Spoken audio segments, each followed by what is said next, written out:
Hi, welcome to Astro Babble. I'm Donna from Donna B Astrology, And I'm Linda from Scullywag Astrology.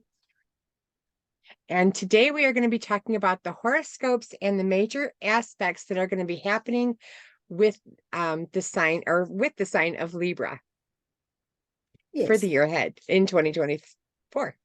Okay, so the first planet that we're going to be talking about is going to be Mercury. It is the fastest planet that we have in the solar system. Um, if you're not including the moon. Mercury is the planet of messages, transportation, language, how we learn. So those are the aspects, or those are the things that could be affected during these retrogrades. So it's going to squeak out 4 retrogrades, but it's all because it's ending its retro period January 1st, 2024. So we're gonna start the year off um in a Mercury retrograde, and then it'll end like that day. So it's gonna start going retrograde December 13th, 2023 in Capricorn, and then it's going to station in January 1st, 2024 in Sagittarius. And those are going to be in your fourth and third houses. So it's going to move into and it's going to go into the fourth house, and then it's going to move back into the third house. So those are going to have to do with your lineage, your parents' house, your home, as well as your family, or how you travel, or your community very close to you. Those are going to be the areas where Mercury will and its retrogrades will show up. Yeah. For some long lost relatives or may show up, or you may have siblings that you don't see very often show up, which would be nice. From the 1st of April to the 25th of April, Mercury will retrograde in Aries, which is in your 7th house. So this could be interesting because when Mercury retrogrades in the 7th house, sometimes it brings back ex-lovers or ex-girlfriends or boyfriends or non-binary people if you've been dating non-binary people. So yeah, ex-significant others may show up. Or you could have just issues with a current partner, whether that's a business partner, a romantic partner, even a close friend. This is your closest one-on-one relationships. It's also if you deal with people that are clients one-on-one. So miscommunications, delays, snafus, misunderstandings, just irritable little things that just don't go right. Or it could be, your partner that's, a little bit hard to rely on at this time, just matters to do with your closest one-on-one relationships are more likely to have issues, well, not issues, but yeah, mercurial type issues. Good to be forewarned, especially when it has to do with a significant other. Yeah. Next, Mercury will station retrograde on August 4th, 2024 in Virgo, and then it's going to station direct on August 28th in Leo. So that's going to be going over 2 of your houses. And when Mercury retrogrades, it's going to affect those houses. It's going to like go into the 12th house, and then it's going to go back into the 11th house. And that's going to cause, those are the houses of your own self undoing. It could as well be the house of escape or solitude, and your groups and associations, and your hopes and dreams and friends. So those are the 2 places where where Mercury will be retrograding in, and those will be the houses where those themes will be affected. Yeah. Between August 4th and August 28th, and its shadow periods. And Linda and I will do we do a fortnight episode, so hopefully we will be covering the shadow periods for these retrogrades. Yeah, as the dates get closer, if you listen to our new moon or full moon forecast, we cover all these details. So if you're not subscribed, you should subscribe because then you're kept up to date. And the last Mercury retrograde for 2024 will be from the 25th of November to the 15th of December in Sagittarius, which is your third house. So this is the house of siblings, also things like, or people like cousins, aunts, uncles, extended family. It's your local neighborhood, it's your neighbors, it's communications in general, early childhood education. So yeah, this is also like local travel and that. So this could be a time where you have issues with, flat tires, or, the battery won't start. It's also computers and that. It's a great idea. If something's important to you on the computer, make sure you've got a backup.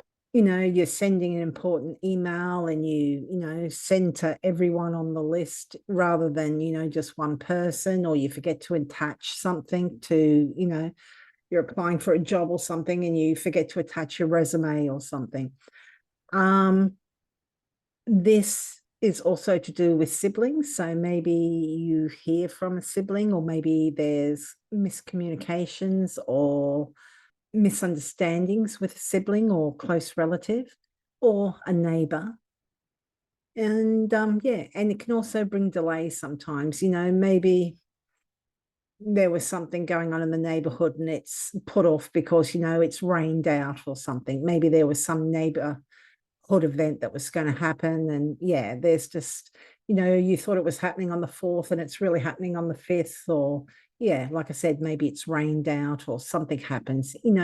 Mercury retrogrades don't tend to be, life-changing usually. They're just a pain in the butt, to be honest. Usually it's kind of like Usually. people say to me, is Mercury retrograde? I'm like, why, what happened? Oh yeah, yeah. Because it happens. I mean, so many things Mm, happen to do with Mercury. mm. And I mean, Mercury is the trickster. Doesn't have to be retrograde. yeah, well, if it's making impact with Neptune, that's very Mercury retrograde as well. So, or if it's under the beams of the sun, or it's making conjunction or some sort of aspect to Uranus. And yeah. And then the next planet we're going to be talking about is Venus. And Venus is one of the two benefic planets that are in our solar system. Uh, she's the second fastest planet typically in our universe. And as I said, she's one of the two benefics, and she's called the bright one. And she will be she's in charge of art, beauty, and love, the social aspects of our life. And she's in charge of all those. And so that's a nice planet to have in charge of, you know, those topics. And she will be moving into Capricorn, your fourth house, on January 23rd. So this is where you're going to find those beauty projects around your home. It could as well be a benefic thing that's happening with your parents. This is the house of lineage as well. So the benefic things will happen around your home, your parents or their home, or your house of lineage, those types of issues. And then from February 16th to March 11th, Venus will be in Aquarius in your 5th house. Venus likes being in the 5th house. It's the house of her joy. This covers topics such as children and creativity. It's just what we do for fun. And Venus is all about what brings us joy. So you can understand why Venus fits so well and why she's so happy in the 5th house. So a house of romance and socializing. It's what we do for fun. That can include sport and all sorts of things, or hobbies. So yeah, it's in Aquarius, so it's likely to be a little bit offbeat, but I mean, you've got Aquarius in your 5th house, so you probably do like things that are a little bit offbeat, you know. So during this time, good time to be out socializing with others. It's just nice. Great time with kids. You may benefit through children, may benefit through romance or through socializing in general. You may be lucky, maybe you win tickets to some event. Maybe you are out socializing with friends and, there's a raffle on, or, like over here, you go to the pub and they have like a meat raffle or something, Do you have those over there? Meat raffles at the Oh, pub? we do. We do. Well, it was, yeah. I have been to an event similar to that. Yes. Like a lot of pubs on a Friday afternoon, yeah, just a really nice time. Great time to go on holidays. Your appreciation of art may be a little bit more, offbeat at this time. Maybe you're interested in something that's not the usual. Maybe you usually like traditional old masters time art, and maybe you're more interested in something a little bit strange. Well, not strange, it's the wrong word. Different at this time. Maybe you're more into Dadaism or something. What's the one that Picasso did? Why can't I come up with that word? Yeah, but maybe you're, or what do they call it? Like maybe you're more interested in modern art or abstract. Abstract. Yep. Yeah. Yeah. Or you might meet your friends at the casino. There you go. And then on March 11th, Venus will be moving into your sixth house of Pisces. The Pisces, the sign Pisces, and that's in your sixth house. And when she moves into Pisces, she is in her exaltation. She is in the sign of her exaltation. And so she does have some tools. This is the house of service. This is the house of illness as well, the house of your health, and the house of pets. You could possibly get a job in service, like if you are a fireman and you got a job, this would be an expression of that energy when Venus moves into your sixth house. This could also mean that you got a pet or something is good about your pet. Maybe your pet got a good bill of health from the vet, or passed a course in companion dog, dog training, or some kind of benefit around pets, around the jobs that you do for service, around the things that you do daily. Venus is there to give you a benefit with those. And from April 4th to April 29th, Venus will be in Aries, which is your seventh house of your closest one-on-one relationships. So this is a nice time with your closest people. This is your significant others. This is business partners. This is close friends. And if you are in a occupation where you're working one-on-one with clients, this can also include them. So it's a nice, harmonious time. It's just lighter. Venus does tend to bring good things, so you may benefit in some way through those people. Or, like I said, it may be just a nice, light, harmonious time spent with those people, an enjoyable time. Like that. April 29th, she's going to move into her own digs in Taurus, and this is your eighth house. And she's got rulership here. This is her house. She has all of her tools. And the eighth house, you can expect to get a benefit from. This is the house of other people's money.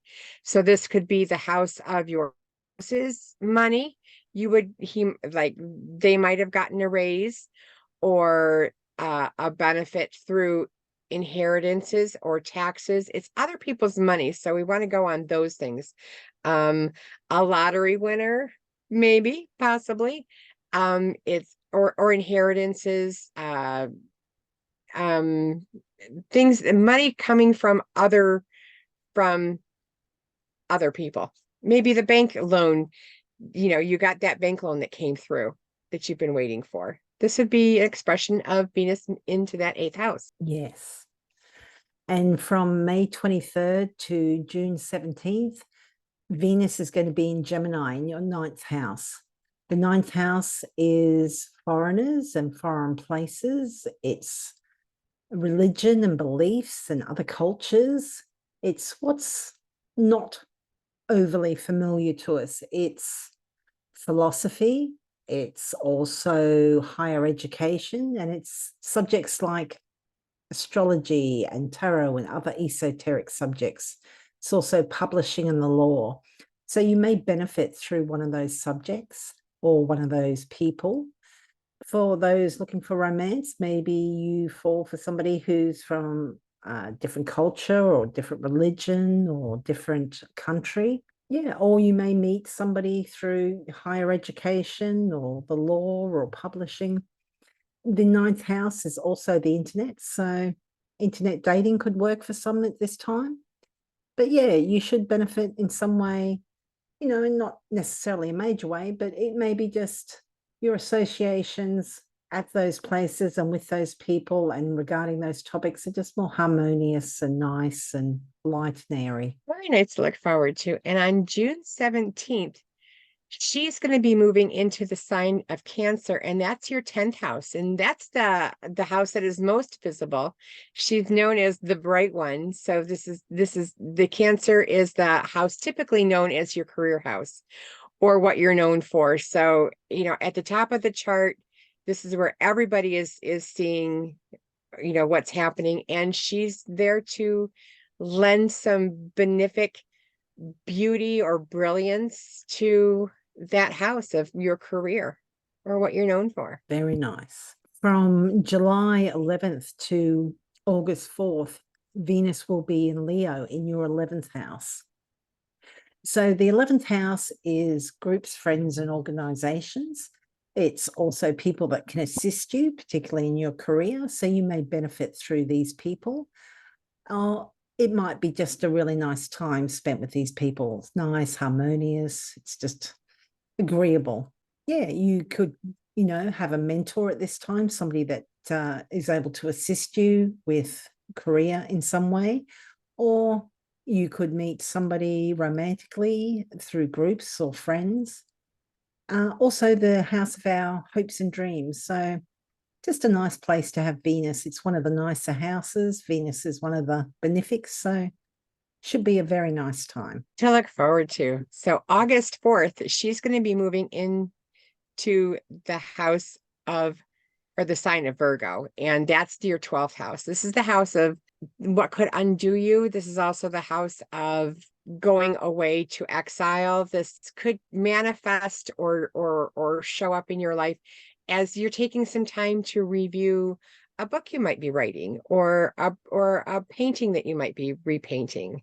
This isn't a kind of a thing, but this is a chance to go in and go internal to see if this is really how you want want something to end up as a goal. In the 12th house is trying to get things to finish up, typically in the 12th house.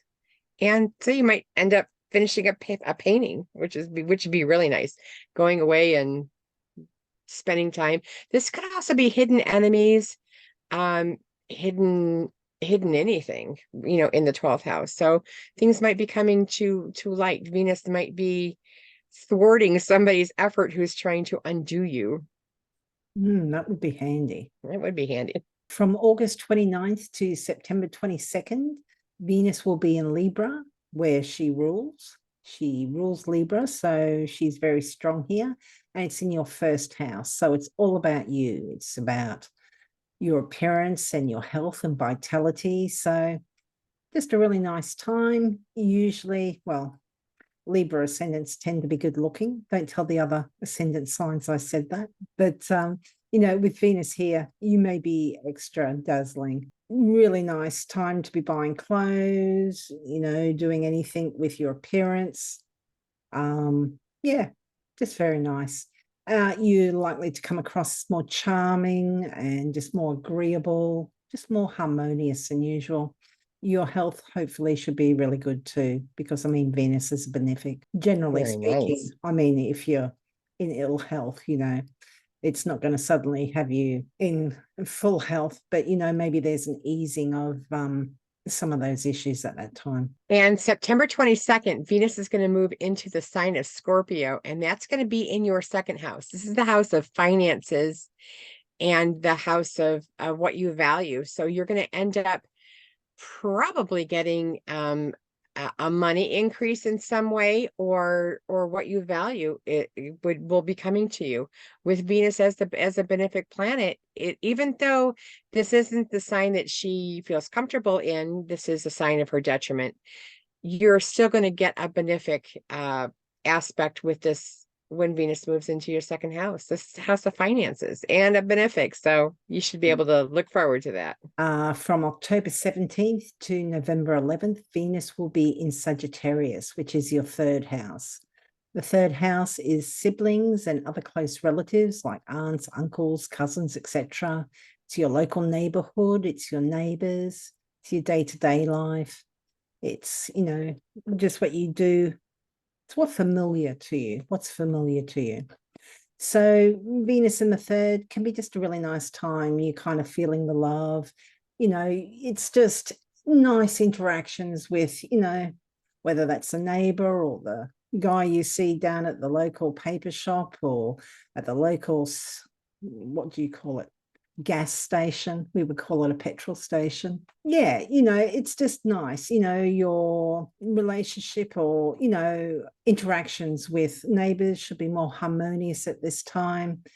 Yeah, you may benefit through somebody through the local neighborhood or a neighbor or siblings. Your relationship with siblings should improve at this time. If they're not the best, you may benefit through them. There was something else. Oh, you may be interested in beautifying the neighborhood in some way. And then November 11th, Venus will be moving into the Capricorn, the sign of Capricorn, and that's your fourth house. And this is this is a benefic planet where you're going to be seeing some kind of benefit in your home, or even your parents' home, or something to do with your parents might be a benefit in some way, whether it's their home or your home of lineage. This is a good time for fourth house issues like home real estate. If you were looking for a house to buy, this might be a good time you might be getting that house that you wanted, that you didn't think you were going to get, but this might be coming through. Very nice. And from December 7th, we have Venus in Aquarius again in your fifth house. It's a house where she likes to hang out. She's in her joy in the fifth house because the fifth house is all about, what brings us joy, and Venus is all about what brings us pleasure, what we enjoy. So very similar. Nice time to spend with kids if you've got children, if you're creative and you're artistic or anything like that. Great time to be working on those sorts of projects. Great time for socializing with others or sport or hobbies, etc. Just a really nice time. And you may benefit through those people, whether that's children or a romantic interest, because this is, the seventh house is our, excuse me, significant others. Fifth house is more light romance. It's dating rather than a steady, more secure relationship. So yeah, good time for dating maybe. Coming up to the day season. And the next planet we're going to be talking about is Mars. And Mars is a little bit slower than Mercury and Venus. He is a malefic planet. He is the planet of not thinking, of impatience, of accidents, bleeding, severing, and hot. So if you're a hot-headed, would definitely be a Martian quality. So he is going to be moving in to Capricorn, this Capricorn, on January 4th, and that's going to be in your fourth house. And this could result in accidents around the home. This could also result in arguing around the home. So, be careful of those people who you are living with. Mars does have dignity in Capricorn, because Mars is also responsible for leadership. So if you are, leading your home or the people that you live with, to go do a project, this would be a good time to get everybody to help you paint that hallway, or, this is not necessarily a beautifying project, but leadership there and drive. So there we go with Mars. Use that energy, that drive, that Martian energy that's available to you in these fourth house topics of whether it's selling your home or something around your home or your parents' home or your parents' lineage. Mars is asking you to to get working around those aspects. And from February 13th to March 22nd, Mars will be in Aquarius in your fifth house. Fifth house includes your children and other things that you create, whether that's art or it's a hobby or socializing, it's romantic interest, it's, what brings us joy. It's a nice house. Mars is a malefic, particularly if you are born during the day. So you may need to watch out that there's not irritation and aggression surrounding social events with your children, with romantic interest, or with sport. Actually, sport could be maybe one area where you could actually use that Martian energy quite well. You may want to watch also children with Mars in the fifth. Sometimes it can be a little bit more accident prone. You may want to watch that also with the sport. Don't push yourself more than you should if you are engaging in sport, perhaps, because you may be more prone to accidents yourself. Yeah, but look, generally speaking, using Mars in a physical way can quite often be helpful. You want to be active with those children, with maybe looking at, if you are socializing, maybe make it a little bit more active. But there's also that potential for accidents. So it's a little bit of a fine balancing thing there. Especially with Mars, you want to be cautious of all those accidents. And March 22nd, Mars will be moving into the sign of Pisces, and that's in your sixth house. And as Linda was saying, Mars is responsible for accidents and bleeding and severing and those types of things. And in the sixth house of illness, this could definitely manifest. This could also happen, on the things that you do daily. Sixth house is the things that you do daily. So, that's the house of, if you do a workout every morning, this would be a good utilization of Mars in your sixth house, because the sixth house is the house of illness, pets, as well as your house of service. So if you are a fireman or an EMT, this would be really good for, getting one of those kinds of jobs. This is where you want to put action with leadership. This is it can be nice if you use it in a positive way. This could give you that energy that you need for those types of jobs. Yeah, because Mars is bravery and courage as well. So yeah. Mm-hmm. From April 30th to June 8th, Mars will be in Aries, which is a sign that it rules. So it's strong here. It's in your seventh house, which is your closest one-on-one relationships. So this can be partners, whether that's business or romantic partners. It can be close friends. And for those that work closely one-on-one with clients, it can include client relationships. So you may need to watch for aggression or just irritability, or just, I would call it narkiness, but I suppose Mars can be irritable. It really needs to be, when you think of a working dog, a dog that should be out in the farm running around and that, you put that dog in a suburban backyard where it doesn't have work to do, it kind of goes crazy. And I think of kind of Mars a little bit like that. It needs to work. You need to use that energy in some productive way. So yeah, getting out and being physical with friends, significant others, with business partners. Maybe you could be putting energy and effort into a business plan or something similar. Yeah, I often think of it as physical energy, but this is also ambition and drive. So just be aware that, this is a time where if there's going to be arguments with a partner, this might be the time where it's more likely to happen. But yeah, look, try and mitigate it, try and do something active, or if not active, at least put your energy and drive behind something to do with those topics if possible. On June 8th, Mars will be moving into Taurus, and Taurus is the eighth house for you. And the eighth house is the house of the other people's money or other people's money. So you want to do working towards, if you are working on somebody else's farm or somebody else's business, this would be a good use towards that. When Mars goes into Taurus, it's in a sign that he's not comfortable with. He doesn't have the tools that he usually uses. This is the house of inheritances and taxes. This could also manifest as, you're not going to get the inheritance that you thought you were going to get. This could be, the loan didn't come through that you wanted to have. So this could also show up as a malefic planet for you as well. From July 20th to September 4th, Mars will be in Gemini in your 9th house. So the 9th house is publishing and law. So that would, Mars, you may be fighting, obviously, if you're involved in a lawsuit, it is a adversarial relationship, but, it could be indicative of that. It's also foreigners and foreign places. It's philosophy, religion, beliefs.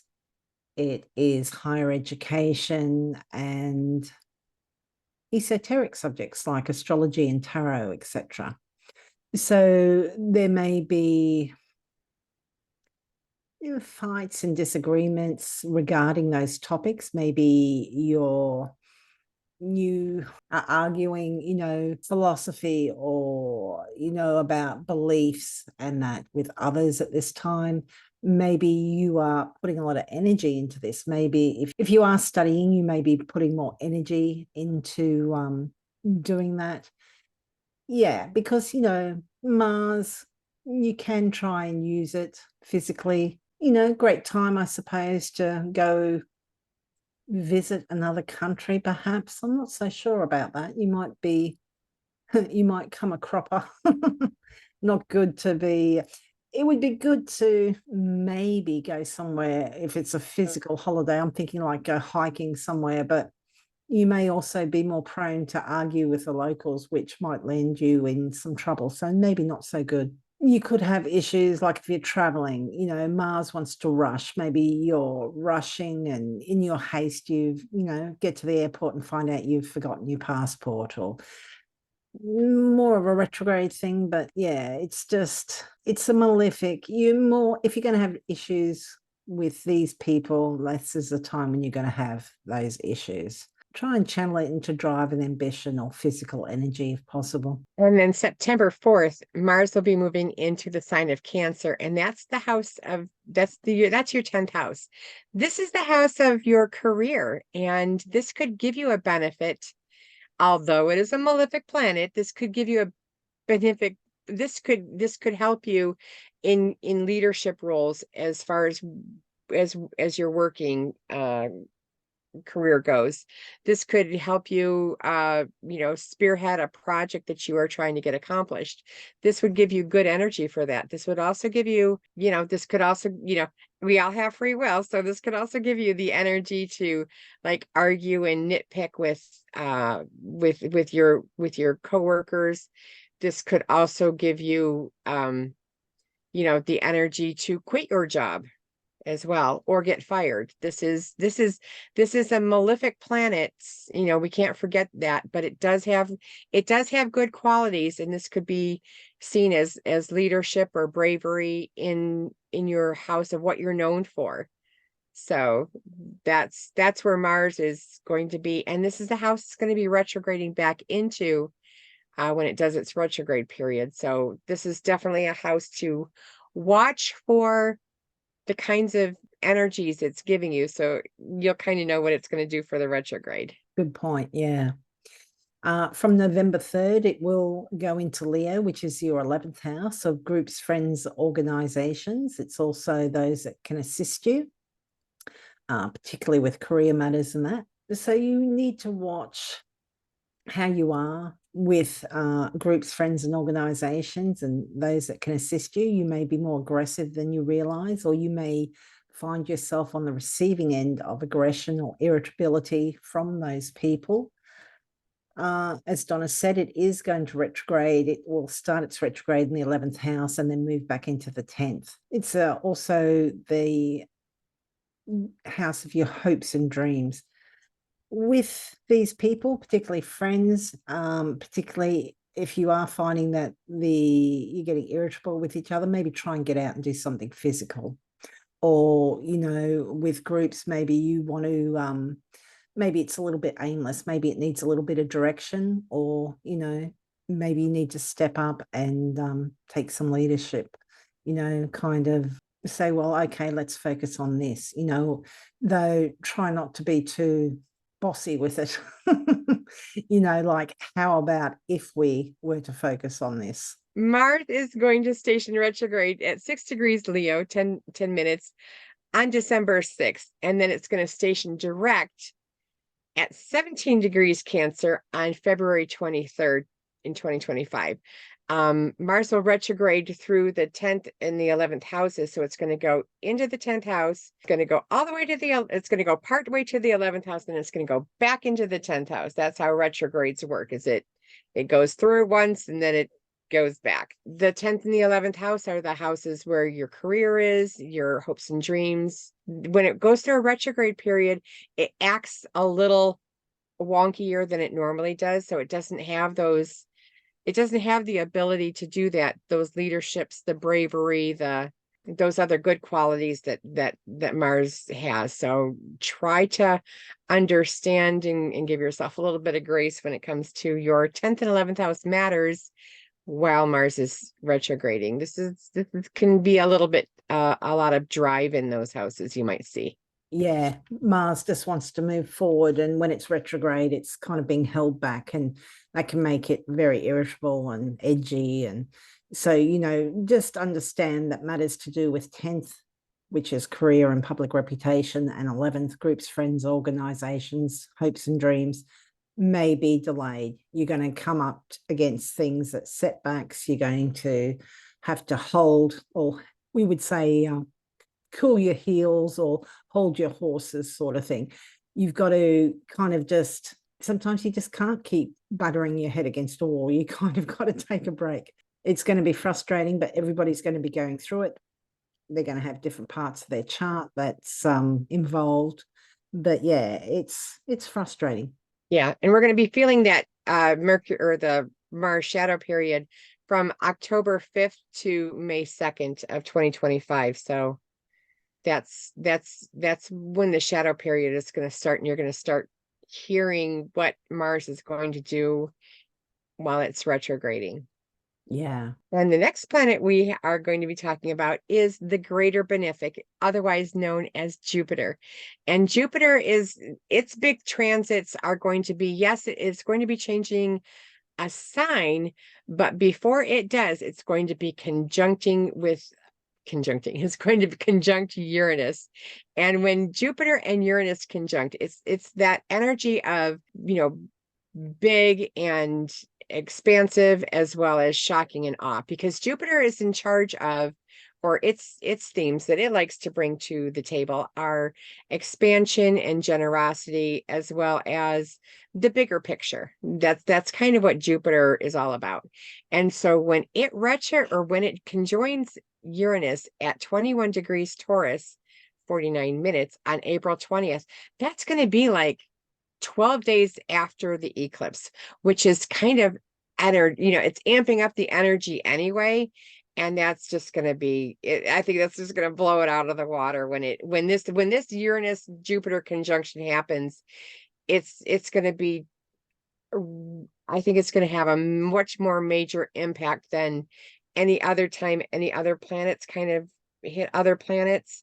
This Jupiter Uranus conjunction is big, as Jupiter is known as the greater benefic, and Uranus is one of those outer planets that just wants to do that, you know, revolutionary and shocking kind of stuff. So it's definitely something to watch out for around that eclipse period. Yeah. And in your 8th house, it's likely to involve other people's money, whether that's debts and loans, or taxes, or insurances, or whether that's shared finances and resources with a partner.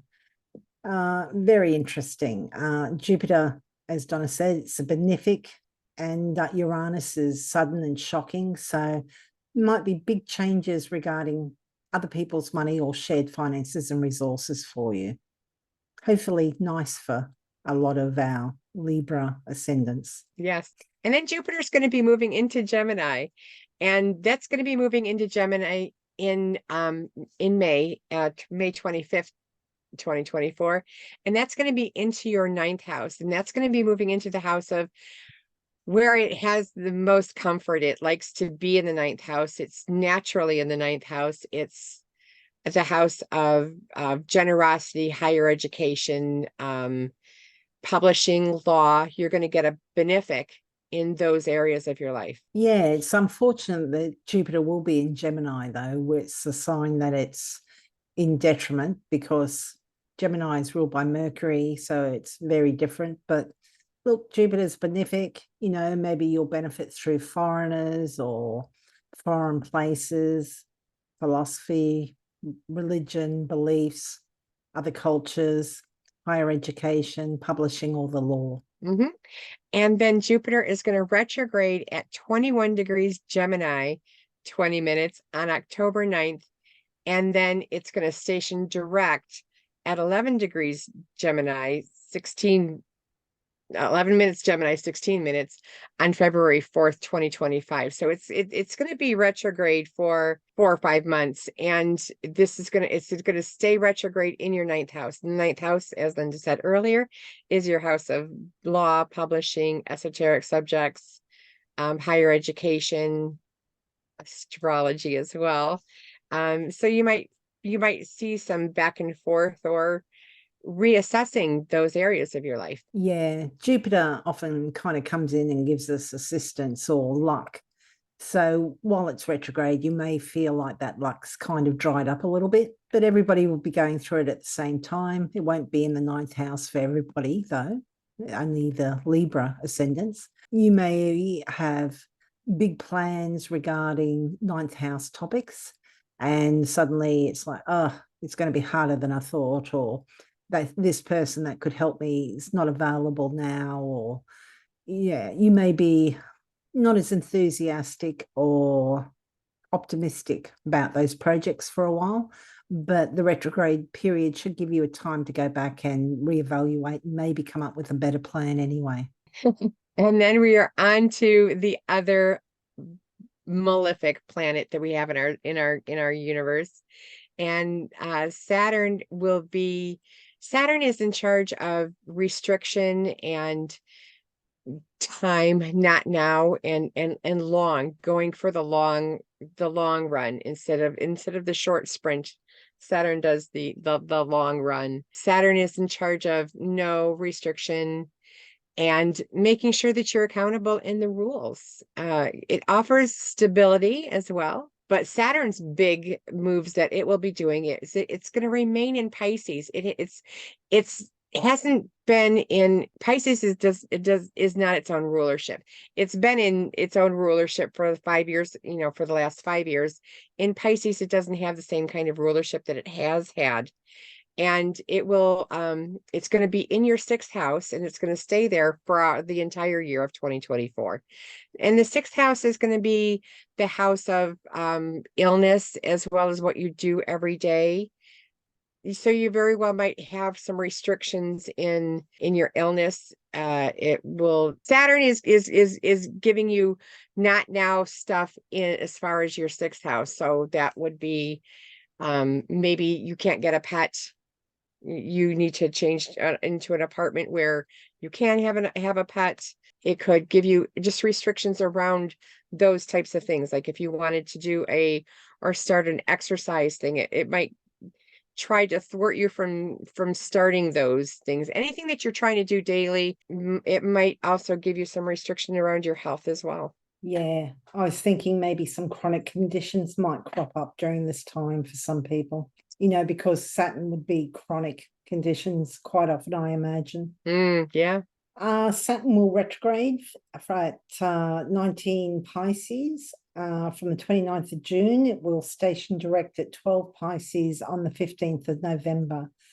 So while Saturn's retrograde, it's going to be retrograde in your sixth house. All those limitations and restrictions can seem a little bit more confining at that time. Or maybe those setbacks and delays may seem a little bit more insurmountable. It might seem like, every time you try to achieve something, a roadblock goes up. So, that could be to do with pets, health, work, because it's also employees, those that you work with, or for people that work for the greater good, doctors, nurses, first responders, etc.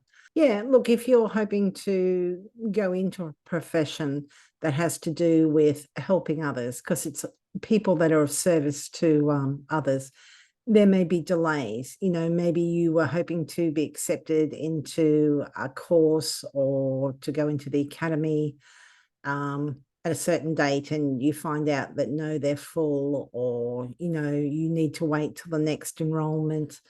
It could be something to do with a pet. Yeah, so restrictions and delays. But look, everybody's going through the restrictions and delays in different houses if they've got a different ascendant to you. But yeah, during this time, you just need to keep plugging along. The thing with Saturn is it can build stability. It's good for laying those strong foundations. Maybe you need to go back and make sure that regarding sixth house topics, that you are building on solid ground, so that when you do get that chance, that you've got that good footing for you as a launch pad. Oh, very nice. And the next planet we are going to be talking about is Pluto and its changes that it's going to be doing in 2024. Pluto is the planet. It's one of the outer planets, so it's not one of the traditional rulers. It traditionally rules, or it modernly rules, Scorpio. And it is in charge of the Phoenix in the flame, the transformation, the intensity that's in our lives, as well as making things that are small big, or making things that are big very small. So it's that transformation. It's that kind of energy that you want to use for when you're trying to transform yourself, or what's not working in your life. Pluto steps in and says, this isn't working in your life, get it out, and we're gonna bring in something new. You need that energy of, get it out of your life so that you can have the new things into your life. So that's one of the benefits of Pluto. And Pluto has been doing this dance between Capricorn and Aquarius for the last year or so. And Pluto is going to re-enter Aquarius January 20th, 2024. It is currently in Capricorn as we go into the year, but it's going to go into Aquarius. It dipped in there earlier. It went from your fifth house on March 23rd to June 11th. And so you kind of got an idea of what it's going to do in your fifth house, and then it's going to end up going into it was in your fourth house, and it's going to go into your fifth house. And so we got a taste of what Pluto is going to do, hopefully, maybe. But if you don't have Pluto like at the end of the houses, of the end of your degrees, you're probably not feeling it as strongly. But when Pluto changes houses, it's going to be impactful. So keep that in mind. Regarding Pluto, I think sometimes it just, I see Pluto a little differently to you. It is transformative in that, but I think sometimes there's no real reason for it. Sometimes bad things just happen. Sometimes it's not to make you grow, and it's not because it had to happen. It just happened. And that's life. Sometimes really nasty things happen. But yes, Pluto is going to re-enter Capricorn on the 1st of September, 2024. It will have been in Aquarius from the 20th of January to the 1st of September. So we'll get a good long taste of it in that fifth house. But I mean, that's only the very start of it, because it's going to be in there for like good 20 years. But it's got to finish up with Capricorn first. And for those with Capricorn ascendants or Capricorn planets at the very end degrees, you'll be very glad to hear this. It will be in Capricorn from the 1st of September to 19th of November 2024, and then it's going to leave. It's not coming back for another 250 years. So that's the good news. It may have some things to kind of gift you with. Gift, I'm using inverted commas, air quotes for that. But look, it does bring transformation, and, sometimes things happen. Hopefully, maybe if it's been horrible, it's maybe it leaving, maybe somewhat healing. I hope so, if that's the case. But yes, Pluto is going to leave Capricorn on the 19th of November, 2024. You may still feel it if you have planets at the very end degrees, like 29 degrees of 28, 29 degrees of Capricorn, Cancer, Leo, not Leo, Libra or Aries. You may feel it a little bit, when it's entered Aquarius at that 0 degrees, because Pluto moves so slowly. And you might have 2 or 3 degrees that you feel, but look, it's going to slowly move forward. It's not coming back into Capricorn, so yay. Well, not for another 200 and something years, 240 something years. It will come back. And it will re-enter Aquarius and stay there November 19th, 2024. And it's going to stay there in your 5th house until March 8th of 2043. So settle it and get comfy. Try to find out what it's asking you to do, what it's asking you to transform. It might give you a hint. It will be giving you a hint about a couple of times, lightly and gently at first, and then it will get stronger and stronger and stronger until you finally get the message. This is what needs to change. So this is that's how Pluto typically works. But once March 8th, 2043, or March 8th, once March 8th, 2043, then we can, then it'll go into Pisces it'll go in Pisces after that. So we have a long time.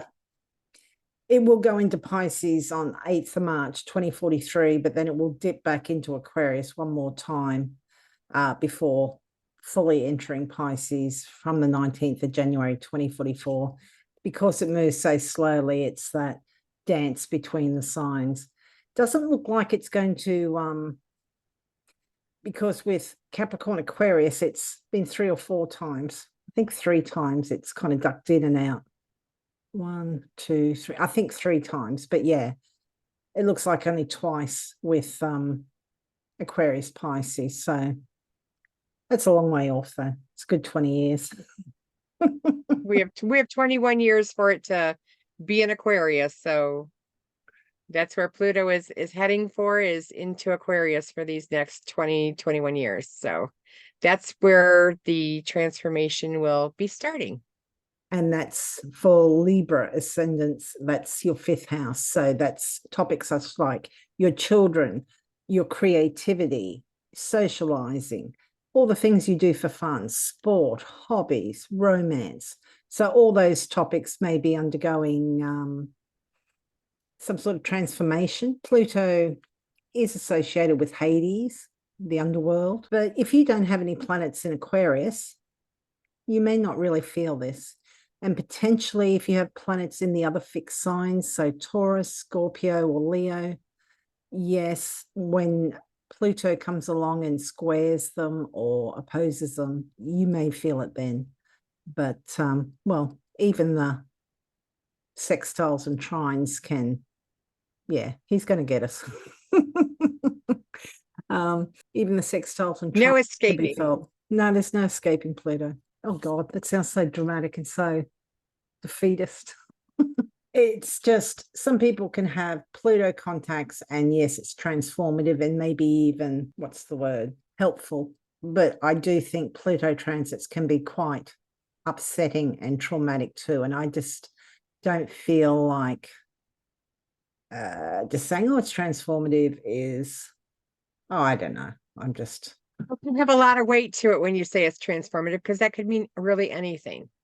But it does do that transformation. Yeah, but if it's an horrific event, it could be really quite negative, and transformation, at least to me, kind of implies a good thing, whereas I don't think it necessarily is. I think people's lives can be upended, and anyway. Pluto is known for that intense energy. Mm. Yes. And then we have the eclipses for the year of 2024 for our Libras, and they're going to be happening March 25th at 5 degrees Libra, and this is going to be happening in your first house. And the lunar eclipses typically are something that you experience internal, whereas the solar eclipses that we're going to experience on April 8th, 2024 at 19 degrees Aries, 24 minutes.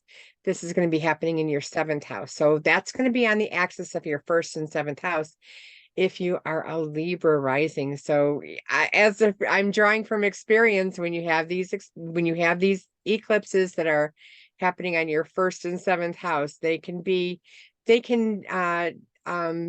have your life shift in a little bit of a way. And it has to do with you and then your significant other, or the significant other, of what you have a committed relationship with. So Linda and we use Bernadette Brady's The Predictive Astrology book, Eagle and the Lark, as our Bible for the eclipses. And the eclipses run on, we did a episode a while back on how the eclipses run and the importance of them and that kind of thing. If Linda can put a link into the description, it would, if you haven't listened to it before, give it a listen, because it'll let you know on how the eclipses tend to run.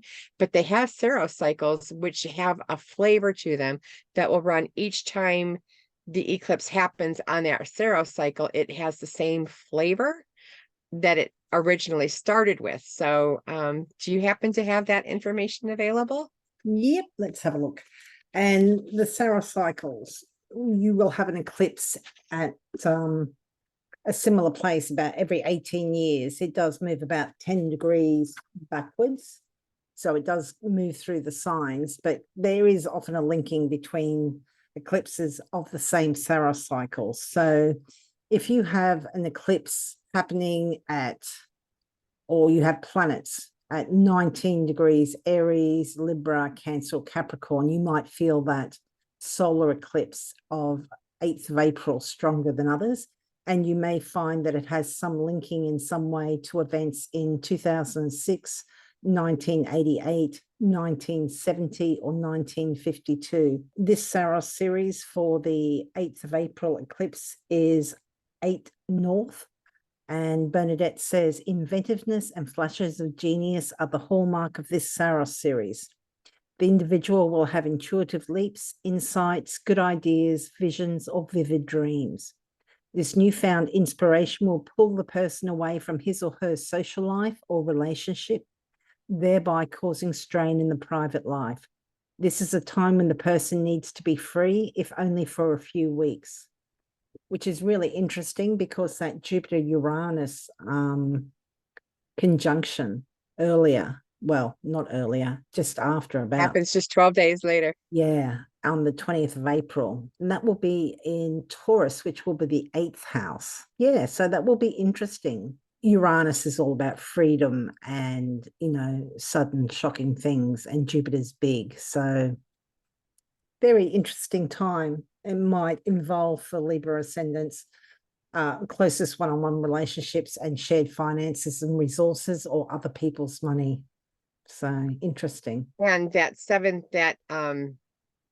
April 8th eclipse is the second of the legs of those eclipses. We had an earlier one, October 14th, which created one X over the United States, or one leg of the X, and this April 8th is going to create the other leg of the X over, and the X actually crosses the spot right over San Antonio, Texas. So usually in mundane astrology, the hallmark of what an eclipse does is, if the country can see it where it's visible, is the country where it's most going to impact. The eclipse is most going to impact that country. So very much watching this. Yes. So, and those X's are the eclipse path where, I'm not sure how visible. It might be up to 90% visible where they actually cross. Also have a lunar eclipse on the 17th of September. at 25 Pisces. And this is a shift because we've been having eclipses between Aries and Libra over the last 18 months or so. And we're going to have the start of the Pisces Virgo one.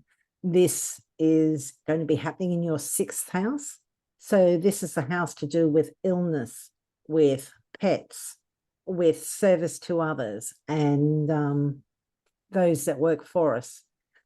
Lunar eclipses are often associated with endings, and they can be internal feelings. Maybe it's not so much something that others might notice, but maybe you've decided like, nope, not doing that anymore, or you're coming to an end with something. But 6th house matters. Sometimes the start of an eclipse series can kind of, give you an inkling of what's going to be happening as it moves into that new axis that's being affected. So for you, that will be 6th house and 12th house, which is your undoing and places of escape or confinement. So, but we're not done with the Aries Libra eclipses. We've got a solar eclipse on the 2nd of October 2024 at 10 Libra. That will be in your 1st house, so it will affect you, your appearance, and your health and vitality. And Donna, do you have the Saros series information about that eclipse? I do, from Bernadette Brady, the same book. It's this Saros cycle started April 1st, 1718. So that's how old it is. And it has the flavor of separation and loss, to be parted, to finish something, and to feel sad at its completion. Physical injury is also possible through overstraining one's strength. This is not the time to undertake strenuous physical activities.